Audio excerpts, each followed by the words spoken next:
Okay, let's talk about something I think we can all relate to, and that's our relationship with our phones.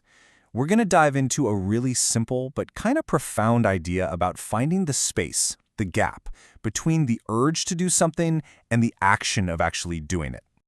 You know that feeling, right? You could be working or reading a book or just, trying to have a quiet moment. And then you realize your hand has just sort of ended up on your phone. It just goes there. It's this automatic reflex we all seem to have now.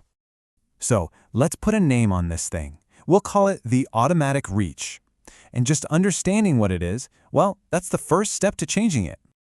And it is so important to get this. This isn't about you having no willpower. Not at all.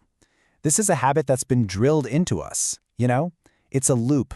The urge to check your phone and the action of grabbing it have basically merged into one single instantaneous motion. There's no space in between. There's no room for a decision. And that brings us right to the core idea of this whole explainer.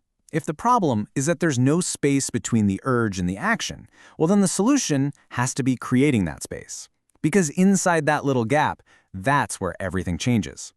This right here visualizes it perfectly. On the left, that's where most of us are living right now. Urge goes straight to action. But look at the goal on the right. We're not trying to get rid of the urge. No, we're just trying to wedge something in between. A little pause, a gap. And inside that gap is choice. And this quote just says it all, doesn't it? That gap is everything. That's where choice lives. It's not a physical thing. It's a moment in your mind. It's the moment where you get to ask, wait a minute, do I really need to check my phone right now? Or was that just an automatic twitch? And in that moment, you get your power back. Okay, so how do we actually do this? How do we build this gap?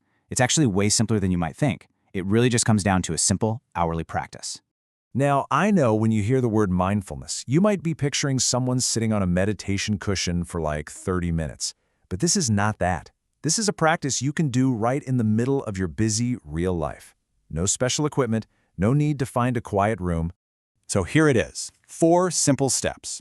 First, just set a timer on your phone or watch to go off every hour. When it buzzes, you just stop, whatever you're doing, just for a second. Step 3 is the key, just notice. And then step 4, you just go right back to what you were doing. That's it. Let's dig into that notice step a little bit more though. All right, so when that timer goes off, the first part of noticing is all about the physical world. It's about your body and your phone, right in that exact moment. Just ask yourself, where's my phone? Is it in my pocket? Is it on the desk? Oh, wow, am I actually already holding it and I didn't even realize it? Is my hand kind of creeping towards it?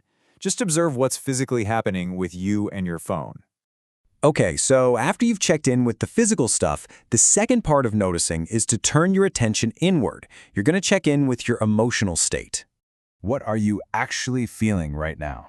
Is the urge to grab your phone coming from a place of boredom? Maybe you're a little anxious about an email you're waiting for. Or maybe you feel totally calm and focused. The urge can pop up no matter how you're feeling. And this is probably the most important part of the entire practice. There's only one rule. Don't judge yourself. Seriously. If you notice you're holding your phone, don't get mad. If you realize you're feeling anxious, don't try to immediately fix it. The only goal here is to see what's happening as clearly as you can without any criticism. Just notice.